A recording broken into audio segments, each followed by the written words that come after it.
మన నగరాలు పట్టణాలు ప్రగతి బాట పట్టాలంటే బీజేపీని గెలిపించండి. కేంద్ర ప్రభుత్వ సహకారంతో మున్సిపాలిటీలు, కార్పొరేషన్ల సమగ్రాభివృద్ధి. ఇది తెలంగాణ ప్రజలకు మోదీ గ్యారంటీ. కమలం గుర్తుకే మన ఓటు.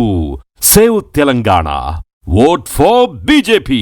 రుణమాఫీ ఏమన్నాడక్క? కనబడ్డ దేవుడి మీద ఒకటి పెట్టిండు. కొమరెల్లి మల్లన్న దేవుడి మీద పెట్టిండు. ఏడుపాయల అమ్మవారి మీద పెట్టిండు. యాదాద్రి లక్ష్మీనరసింహస్వామి మీద ఒకటి పెట్టిండు. మెదక్ చర్చి మీద పెట్టిండు. జహంగీర్ పీర్ దర్గా మీద పెట్టిండు. 15 ఆగస్టు కల్లా రుణమాఫీ చేస్తా అన్నాడు. అయిందా? చారణ మందికి అయింది, 12 మందికి పెట్టిండు. దేవుణ్ణే మోసం చేసిన రేవంత్ రెడ్డి మనం చేయడా చెల్లే? బాగా ఆలోచించండి. ఇలా అందుకే మెదక్ జిల్లాకు రాలే, అటటటు తిరిగిండు. నిజామాబాద్ వేయిండు, కర్నార్ వేయిండు, ఈ పక్కపొంట వరంగల్ వేయిండు. మెదక్కు రమ్మంటే వస్తలేడు. ఈడ హరీష్ రావు ఉన్నాడు, ఈడ గెలిచేటట్టు లేదు. కాంగ్రెస్ వాళ్ళు రమ్మన్నారట మెదక్కు. రమ్మంటే రేవంత్ రెడ్డి మీ ముఖానికి ఒక్కటి కూడా గెలిచేటట్లేదు రా, వచ్చి నాయిపోతుంది, నేను రాను మెదక్ అన్నాడు. చుట్టూ తిరిగిడు తప్ప మెదక్కు రాలే. మెదక్ వచ్చే ముఖం లేదు రేవంత్ రెడ్డికి. మెదక్ వస్తే మా ఏడుపాయల అమ్మవారు ఊకుంటుందా? మా కొమరెల్లి మల్లన్న ఊకుంటాడా? నువ్వు దేవుణ్ణి మోసం చేస్తే ఆ దేవుడు మొదలే మా ఏడుపాయల అమ్మవారు చాలా పవర్ఫుల్, కొమరెల్లి మల్లన్న చాలా పవర్ఫుల్. ఇలా దేవుళ్ళను మోసం చేసి ముఖం లేక ఇలా మెదక్ జిల్లాకు రేవంత్ రెడ్డి రాలేదు, వచ్చే ముఖం లేదు. దయచేసి మీరు ఆలోచన చేయండి. ఇప్పుడు ఇట్లా ఏది రుణమాఫీ చూస్తే అట్లున్నది. ఏదైనా ఒక్క స్కీమ్ అని ఉన్నదా? ఇప్పుడు వెనకట మున్సిపాలిటీలో దోమలు వస్తే నేను ఫాగింగ్ చేపిస్తుంటే, ఏదా పొగ కొడుతురు దోమల కోసం. ఇప్పుడు అది కూడా బంద్ అయింది. ఫాగింగ్ ఉన్నదా? ఫాగింగ్ లేదు, కానీ ఫ్రాడింగ్ మాత్రం ఉన్నది. అదేమో scam. Hyderabad calendar, job calendar లేదు, కానీ స్కామ్ క్యాలెండర్. నెలకొక స్కామ్ చేస్తుండు రేవంత్ రెడ్డి. జాబ్ క్యాలెండర్, పిల్లలకు 2 లక్షల ఉద్యోగాలు ఇస్తా, నెల ఇస్తా అన్నాడు. నెల జాబ్ క్యాలెండర్ రాలేదు, కానీ స్కామ్ క్యాలెండర్ మాత్రం ఇచ్చిండబ్బా రేవంత్ రెడ్డి.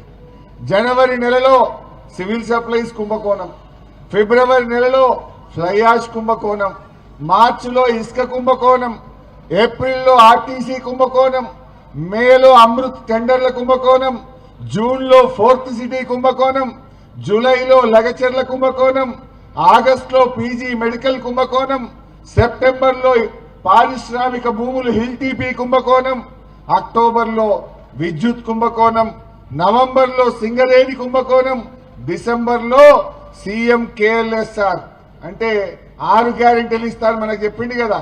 6 గ్యారెంటీలు ఇయ్యలే, కానీ ఆయన బినామీ కంపెనీకి 6,000 కోట్ల టెండర్లు మాత్రం కట్టబెట్టిండు రేవంత్ రెడ్డి. ఇగో గిదాను చేసేది. దీనికోసమా నువ్వు ముఖ్యమంత్రి అయింది? ఏవి 6 గ్యారెంటీలు? దాని గురించి మాట్లాడే ముఖం లేదు. అందుకే నేను ఎందుకు నేను మీకు గుర్తు చేస్తున్నా అంటే, ఈ ఎన్నిక మీకు ముఖ్యమైంది అన్న. నేనేం కొత్తగా ఎమ్మెల్యే అయ్యేది లేదు, ప్రభాకరన్ అయ్యేది లేదు, కేసీఆర్ ఏమి ఎక్కేది లేదు, రేవంత్ రెడ్డి దిగిపోయేది లేదు. కానీ రేవంత్ రెడ్డికి సురుకు పెట్టాలి. రేవంత్ రెడ్డి బిడ్డ, నువ్వు అవ్వ తాతలకు 4,000 ఇస్తా అని మోసం చేసినావు, అక్క చెల్లెళ్లకు 2,500 ఇస్తా అని మోసం చేసినావు. అందుకే దుబ్బాకలో నిన్ను గుద్దుతే నీకు దిమ్మ తిరగాలి.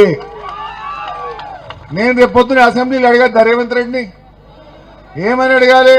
ఇగో దుబ్బాకలో నువ్వు 4,000 ఇయ్యలేదు గనక, నువ్వు తులం బంగారం ఇయ్యలేదు గనక, నువ్వు కేసీఆర్ కిట్టు బంద్ చేసినావు గనక దుబ్బాకలు అందరు కలిసి నిన్ను సీరి చింతగట్టిను రేవంత్ రెడ్డి, ఇప్పుడన్నీ ఈరాబయ్య అంట అనద్దా? ఇది మీకోసం ఈ ఎన్నిక మీకు ముఖ్యం. లేకపోతే ఏమంటాడు రేవంత్ రెడ్డి? నేను 4,000 ఎగబెట్టినా, 2,500 ఎగబెట్టినా, ఉద్యోగాలు ఎగబెట్టినా, ఫీజు రియంబర్స్మెంట్ ఎగబెట్టినా, 2 సార్లు రైతు బంధు గోషిపారేసినా, అయినా నాకే ఓటేసింది, ఇచ్చేదే లేదు పో హరీష్ రావు కూర్చో అంటాడు అన్నాడా? అవన్నీ మనకు రావాలంటే ఆయనకు సురుకు పుట్టాలనా వద్దా? ఆయనకు తెలిసి రావాలనా వద్దా? మోసం చేసిన బుద్ధి చెప్పాలనా వద్దా? ఇంకో మాట అంటున్నా. ఇప్పుడు 2.5 ఏళ్ళైంది ఈ కాంగ్రెస్ గవర్నమెంట్ వచ్చి. 2.5 ఏళ్లలో దుబ్బాక లేదని ఒక్క పని చెప్తారా వాళ్ళు చేసింది? ఒక్క పని. ఇప్పుడు ఆ బస్ స్టాండ్ ఎవరు కట్టిండ్రు? ఈ దుకాణం ఎవరు కట్టిండ్రు? ఏదన్నా చూడు, ఫైర్ స్టేషన్ ఎవరు తెచ్చిండ్రు, డబుల్ బెడ్రూమ్ ఇల్లు ఎవరు కట్టిండ్రు, ఆ స్కూలు కేసీఆర్ స్కూల్ ఎవరు కట్టిండ్రు, దుబ్బాకల రోడ్లు ఎవరు చేసిండ్రు, ఈ సర్కిల్ డెవలప్ చేసింది ఎవరు? అసలు ఏమన్నా ఒక్క పని 2.5 ఏళ్లలో కాంగ్రెస్ వాళ్ళు చేసిన పని ఒక్కటన్నా చూపిస్తారా? దుబ్బాకల ఒక్కటన్నా చూపిస్తారా 2.5 ఏళ్లలో? ఇక బీజేపీ వాళ్ళు వస్తారు, వాళ్ళు ఏమైనా చేసిండ్రా? బీజేపీ వాళ్ళు ఏమైనా చేసిండ్రా? ఇద్దరు ఒకటే, ఆయన హైదరాబాద్లో గరుస్తాడు, ఈయన ఈ దుబ్బాకల గరుస్తాడు. బీజేపీ వాళ్ళు కాంగ్రెస్ వాళ్ళు తిట్టుడే తిట్టుడు తప్ప చేసుడు ఏమన్నా ఉన్నది అసలే? నేను ఒక మాట అంట, ఇప్పుడు ఇలా మా అవ్వ బుక్కడి తింటుందంటే కేసీఆర్ ఇచ్చిన 2,000 కాదా? మా బీడీలు చేసే చెల్లెకింత ఆసరైందంటే కేసీఆర్ ఇచ్చిన 2,000 కాదా? మరి కాంగ్రెస్ వాడు వచ్చి 4,000 ఇస్తే మా అవ్వ బతుకుతుంది, కానీ కేసీఆర్ను తిడితే నా అవ్వ బతుకుతుందా? నా అవ్వకు 4,000 కావాలి, కేసీఆర్ను తిట్టుడెందుకు? నీళ్ళు ఎట్లినవాడు మన అయ్యా జాగిరా. మా తమ్ముడు కిషన్ రెడ్డి అంటుండు, అన్న కాలువలో నీళ్ళు ఎత్తలేవి అంటుండు. కాళేశ్వరం కట్టింది కేసీఆర్, కాలువ తవ్వింది కేసీఆర్. నువ్వు నీళ్లు ఇవ్వకపోతే నేను కొత్త ప్రభాకర్ రెడ్డి పోతాం, బరాబర్ గేట్ ఎత్తుతాం, నీళ్లు తెస్తాం. వాడేవాడు నీళ్ళు కూడా ఆపేది. డబుల్ బెడ్రూమ్ ఇళ్లకు పట్టాలి, వాడిని అయ్యే జాగిరా. డబుల్ బెడ్రూమ్ లో జాగా తీసుకున్నది, ఇండ్లు కట్టించింది మా రామలింగన్న, ఇచ్చింది మా కొత్త ప్రభాకర్ అన్న. వాడు మీ తెరువు వస్తాడా ఏమి? బరాబర్ పట్టాలు నేను ఇప్పిస్తా కదా. కాంగ్రెస్ వానికి అలా ఉన్నా అది ఆడ మా ప్రభాకర్ అని చెప్పి నేను మోరీలు కొన్ని తిప్పలున్నాయి అన్నాడు. తప్పకుండా అవన్నీ చేయించే బాధ్యత కూడా మేము తీసుకుంటాము అని చెప్పి నేను మనవి చేస్తా ఉన్నా. ఇకపోతే మీరు ఇంకా ఆలోచించండి. నేను నిన్న తూప్రాన్ పోయినా, మొన్న పోయినా తూప్రాన్ పోతే గిట్లే మాట్లాడుతుంటే దన్మని ఒక ఆమె నా చేయి పట్టుకున్నది. ఏం పేరమ్మా అంటే పెంటమ్మ అన్నది. ఏంది పెంటక్క అన్న? పెంటమ్మ ఏమంటది, మొన్న బీజేపీ వాళ్ళు కాంగ్రెస్ వాళ్ళు వచ్చిరు బిడ్డ, 5,000 ఇచ్చిరు కాంగ్రెస్ వాళ్ళు అని అన్నది. అరే గట్ల పైసలు తీసుకుంటావా పెంటక్క? నియత ఉండాలి కదా. అన్నం పెట్టిన వాళ్ళ కేసీఆర్ని కాపాడుకోవాలి కదా.